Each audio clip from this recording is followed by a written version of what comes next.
And welcome to Vikas coaching classes. Sorry for being late. Today we are going to ahead with a small topic that is motions of the earth. Okay जैसे अर्थ कैसे घूमती है वो हम देखेंगे. अर्थ के क्या मोशंस होते हैं हम वो देखेंगे. So there are two types of motions that earth has. One is rotation and one is revolution. Rotation is the movement of the earth on its axis. As earlier I have already given you an example. For example, finger पे आप किसी paper को घुमाते हो, wall को अपने finger पे roll on करते हो. That is the rotation of that ball on your finger. That is, rotation is a movement of the earth on its axis. The movement of the earth around the sun in a fixed path or orbit is called revolution. ठीक है. So earth has two sets of motion. एक जो वो खुद की axis पे करता है. Okay so this is your earth and it revolves on its own axis. That is your rotation. And when earth revolves around the sun, okay, और ये उसका पाथ जो होता है वो फिक्स्ड होता है. So when earth revolves around the sun, for example this is your earth and it is revolving around the sun, और ये एंटी क्लॉकवाइज रोटेशन होता है. There are two planets which have clockwise direction, that is Uranus and Venus, but other than all of them, all the planets have anti-clockwise direction. Okay, तो हर planet they revolve around the sun, और यही जो rotation होता है, ये movement होता है earth का around the sun in that fixed path is known as revolution. तो ये देखना है कि जो रिवोल्यूशन होता है वो कितने दिन में कंप्लीट होता है. वो होता है 365 डेज प्लस आप 6 hours और half an hour you add at the last, और उससे आपका लीप ईयर बन जाता है. that is of 366 days, but approximately it is 365 days earth takes to revolve around the sun. You can see on the screen the axis of the earth, which is an imaginary line, makes an 66 1/2 degree angle with its orbital plane. Orbital plane जो होगा उसका अर्थ का, वो उससे 66 1/2 degree का angle बनाता है. तो जब प्लेन जो उससे प्लेन फॉर्म होगा ना, उस एंगल से 66 1/2 से जो एंगल से जो प्लेन फॉर्म होगा उसे हम बोलते हैं ऑर्बिटल प्लेन. देन अब आपको ऑलरेडी पता है कि सन की रेज पड़ती हैं. ओके, एंड सिंस आपका जो अर्थ है वो स्लाइटली टिल्टेड है, तो जो स्लैंटिंग रेज पड़ती हैं, ठीक है, अर्थ के ऊपर स्लैंटिंग रेज पड़ती हैं. So the earth receives light from the sun and due to the spherical shape of the earth.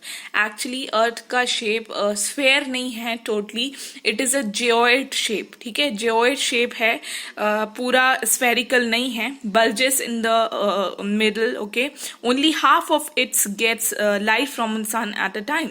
So the portion facing the sun experiences a day, while the other half away from the sun experiences the night. तो ये है कि जैसे आपका जो सन है, अगर सन आपका ये है और ये आपका थोड़ा सा अर्थ है, so it is a spherical shape. तो सन की रेज जहां पर पड़ेंगी वो क्या होगा, वहां पर डे होता है. Okay, there you have day, और जहां पर नहीं पड़ती हैं वहां क्या होता है, नाइट होता है. So there is always a question कि जो डे एंड नाइट जो फिनोमिनन है, what is the reason behind it. The reason behind it of having day and night is the rotation of the earth on its axis. और जो longer days and nights होते हैं, longer day होते हैं, shorter nights होती हैं, कभी कभी लॉन्गर नाइट्स होती हैं विंटर्स में एंड शॉर्टर डेज होते हैं. That is related to the tilt of the earth, जो कि स्लाइटली टिल्टेड है, मतलब इंक्लाइंड है, थोड़ा सा झुका हुआ है 23.5 डिग्री पर. So the portion facing the sun experiences the day, while the other away from the sun experiences night. Now the circle that divides the day from night on the globe is called circle of illumination. जो day को night से divide करता है, जो day को night से divide करता है, जैसे यहाँ ये portion पे आपका day है और ये पोर्शन पे आपका नाइट है। तो ये जो सर्कल है इतना बड़ा, mostly that is the equator, that circle of illumination, it divides the circle into having days and nights. Now this circle does not coincide with the axis, as you see. Now the earth takes about 24 hours to complete one rotation around its axis. वही बोला ना, day and night जो होना है वो उसका reason है rotation of the अर्थ। तो आपको 24 घंटे में अर्थ अपनी एक्सिस पे रोटेट कर पाता है, इसलिए हमारा जो दिन या पूरा एक डे होता है that is of 24 hours. And this period of rotation is known as the earth day, and this is the daily motion of the earth as well, right? You can see on the screen there's a diagram there. ऊपर sun है, sun की जहाँ पे भी race पड़ रही हैं वहाँ पर डे है, वहाँ पे येलो इश लाइट है, और जहाँ नहीं पड़ रही है वहाँ पर नाइट है। तो जैसे ऑस्ट्रेलिया हमसे आगे है, तो अगर हम अभी हमारे यहाँ पर शाम है तो वहाँ पर रात हो रही होगी, okay, because of the position of the sun and relative position of the earth with respect to sun. Okay, you can see we have seen के orbital plane, orbital angle जो है जो earth बनाता है वो है 66 1/2 डिग्री। तो उससे वो जो एंगल वो जो बनेगा वो पूरा एक orbital plane होता है, उसका orbital plane होता है। A year is usually, you know, year में कौन कौन से मंथ्स होते हैं। अभी जैसे समर्स है, रेनी सीजन है, विंटर है, ऑटम सीजन्स होते हैं। एंड दिस सीजन इज, ये बहुत ही इंपॉर्टेंट है, ये याद रखना कि seasons change due to the change in the position of the earth around the sun. That is related to ये कब होगा ये चेंज होता है रिवोल्यूशन के टाइम पे, यू नो, जब वो रिवॉल्व करता है around the sun and it takes 365 days. तो कभी पोजीशन ऑफ द अर्थ सामने होगी, ओके, कभी सामने होगी, कभी पीछे हो जाएगी, है ना, कभी पे ये ऐसे आपके सीजन्स होते हैं जो कि ये अर्थ की पोजीशन रिलेटेड होती है। तो ये 4 सीजन्स जो हैं, this is due to the change in the position of the earth around the sun. You can see, ये बहुत ही important है, there are 4 dates that you need to remember. 4 dates कौन कौन से हैं? एक है 21st जून, एक है 22nd December, one is your 23rd September and one is your 21st March. हमेशा क्वेश्चन कहीं ना कहीं पे बनता है।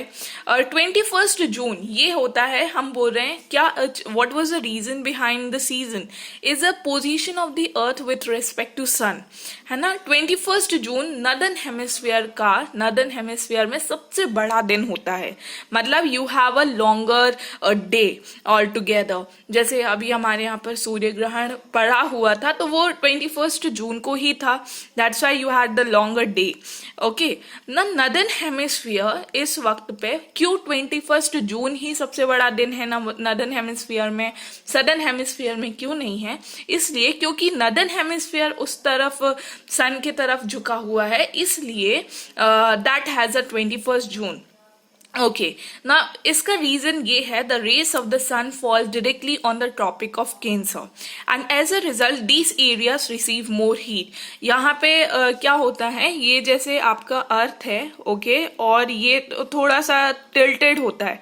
So for example this is your northern hemisphere और यहाँ पे सन की रेज हैं, तो ये ट्रॉपिक ऑफ कैंसर पे पड़ती हैं, ठीक है। ट्रॉपिक ऑफ कैंसर हमारे इंडिया में से 8 स्टेट्स में से ट्रॉपिक ऑफ कैंसर गुजरता है, okay. So it actually divides India into sub tropical and tropical region again.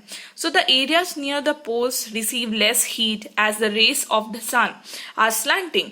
यहाँ पे क्योंकि आप देख रहे होगे स्क्रीन पे, ये नॉर्दर्न हेमिस्फीयर में लाइट पड़ रही है, इसलिए यहाँ पर अभी समर सीजन हो रहा होगा, 21st जून है, एंड पोल्स पर उतनी लाइट नहीं जा पाती हैं। The north pole is incline and you can see, क्योंकि नॉर्दर्न हेमिस्फीयर है सन की तरफ, तो नॉर्थ पोल भी उसके तरफ होगा। And the places beyond the Arctic circle, वहां पे डे लाइट रहेगा। जो जो नॉर्दर्न हेमिस्फीयर में प्लेसेस आती हैं, सिंस वो सन के सामने रेस पड़ रही है उनकी, तो वो सभी प्लेसेस में you will have a daylight hours. But since a large portion of the northern hemisphere is getting light from the sun, it is summer in the regions north north of the equator. Equator के ऊपर और नीचे as you know northern hemisphere and southern hemisphere है. तो since अभी जो tropic of cancer जो कि नदर्न हेमिस्फीयर में आता है वहां पर लाइट्स पड़ रही हैं, इसलिए वहां पर सन होगा. अगर आपको याद हो तो we have seen about the latitudes earlier. ये इक्वेटर होता है, ये ट्रॉपिक ऑफ कैंसर है, ये आर्कटिक सर्कल है, ये आपका पोल है, यहाँ पे भी आपका ट्रॉपिक ऑफ कैप्रिकॉर्न है. Here you have the Antarctic circle and here you have the southern pole, right? So the longest day and the shortest night at these places occur on 21st June. At this time, अब देखो आपको simple सा phenomenon, अगर एक जगह दिन होगा तो दूसरी जगह रात होगा. So if there's a summers in northern hemisphere, so there'll be a winter on the same date in southern hemisphere. जैसे ऑस्ट्रेलिया में होगा, अर्जेंटीना में होगा. So southern hemisphere they have winter season there, और winter season का जो characteristics होती हैं, nights are longer than days. Okay, इसको ही हम समर सोल्स्टिस बोलते हैं. ठीक है, तो नदर्न हेमिस्फीयर का समर सोल्स्टिस कब होता है? 21st जून को, where the light is headed over the northern hemisphere. Then you have the next day, that is 22nd December. यहाँ पे अब सन थोड़ा सा क्या है, शिफ्ट हो जाता है. अब सन का शिफ्ट कैसे होता है? क्योंकि अर्थ रिवॉल्व हो रहा है, राइट? Earth is revolving. तो अब अर्थ थोड़ा सा शिफ्ट हो जाएगा towards what, your southern pole.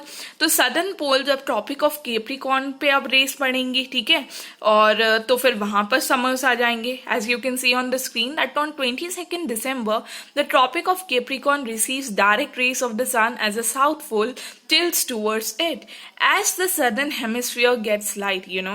So therefore it is summer in the, अब क्या हो गया, क्योंकि अब आपका क्या हो गया, ये वाला पोर्शन जो है यहाँ पर अब आपका सन, now the position of the sun is this. Okay, now the position of the sun is this. Now the lights are on your southern hemisphere. तो अब यहाँ पे डे होगा और वहां पर विंटर्स होंगे. So therefore it is summer in the southern hemisphere with longer days and shorter nights. The reverse happens in the, अब यही उल्टा हो जाएगा जब 22nd December में हमारे यहाँ पर क्या होती है, ठंडी होती है. So 22nd December is a winter solstice day. Okay, और 21st March अब 2 डेज भी होंगे जहां पे equal equal day and equal night होंगी. डेज आर, ये दो डेट्स पे होती है ये चीज, when you have the equal day and night. That is on 21st March and 23rd September. ये होता है कि ये दोनों ही मतलब इक्वल हेमिस्फीयर पे पड़ती हैं. The direct rays of the sun fall on the equator, right? Equator पे पड़ता है, तो फिर दोनों ही हेमिस्फीयर में you have equal days and night. And you need to remember it is 21st March and 23rd September when this happens. Okay, at this position neither of the poles is tilted towards the sun, so the whole earth experience equal days and equal night, and this is equinox. So the motion of the earth related, you should know there's a revolution, there's rotation, there's a circle of illumination, there's orbital plane, you have summer solstice, you have winter solstice, you have equinox. What you need to remember is a date, that is the 21st June in northern hemisphere, you have 21st June in northern hemisphere, 22nd December in your southern hemisphere, you have 23rd September in and 21st March are the equinox position. सीधे आपके diagram आपके सामने हैं, आप देख सकते हो कि बीच में सन है और अर्थ जो कि रिवॉल्व करता है, takes 365 days and half hours. तो ये जो पोजीशन है वो चेंज होती जाती है. सो यू कैन सी कि जब समर है नॉर्दर्न हेमिस्फीयर में, you can see on the left side, जब समर है in the northern hemisphere, there is a winter in the there is a winter in the southern hemisphere. वहीं पर लिखा हुआ है, ये कब होता है, 21st जून को. फिर वो धीरे धीरे रोटेट करके आएगा. 23rd September will be a position जब अर्थ पे equal days and equal night होंगे. फिर वो जाएगा तो फिर now southern hemisphere will face the sun rays, so there's a summers in the southern hemisphere and winter in the northern hemisphere, and that is a winter solstice, 22nd December. And then you have the equinox, which is the equal days and equal night. तो ये autumn होता है, ये 21st March को होता है. So this so you can सी कि 23rd सितंबर को it is a autumn season in the northern hemisphere और स्प्रिंग सीजन होता है in the southern hemisphere. So the opposite is a case on 21st मार्च. देखो जो ऑटम एंड स्प्रिंग, समर और winter तो हमें पता है either it will be 21st जून या 22nd दिसंबर, लेकिन ऑटम और स्प्रिंग सीजन का भी ऑपोजिट है कि जब 23rd सितंबर को जब रेस पड़ती हैं इक्वल, तो नॉर्दर्न हेमिस्फीयर में वो ऑटम सीजन होता है, राइट, और सदर्न हेमिस्फीयर में वो स्प्रिंग सीजन होता है 23rd सितंबर में. और जो ऑपोजिट होता है 21st मार्च, मतलब स्प्रिंग सीजन होता है हमारे यहाँ पर नॉर्दर्न हेमिस्फीयर में 21st मार्च को, और ऑटम सीजन होता है सदर्न हेमिस्फीयर में. So now you can see why there are days and night. Days and night का जो कॉन्सेप्ट है it is because of the rotation of the earth on its own axis. वो reason है क्यों longer days and night हैं, क्योंकि वो tilted होती है position of the earth. Okay, why you have season? The season is a revolution of the earth revolve around the sun. That is the reason, that's why you have different season. ये बहुत ही important and छोटा सा concept था, but इसमें हमेशा you will see the questions in the exam. So thank you so much. I hope you enjoyed the lecture. See you in the later videos. Thank you.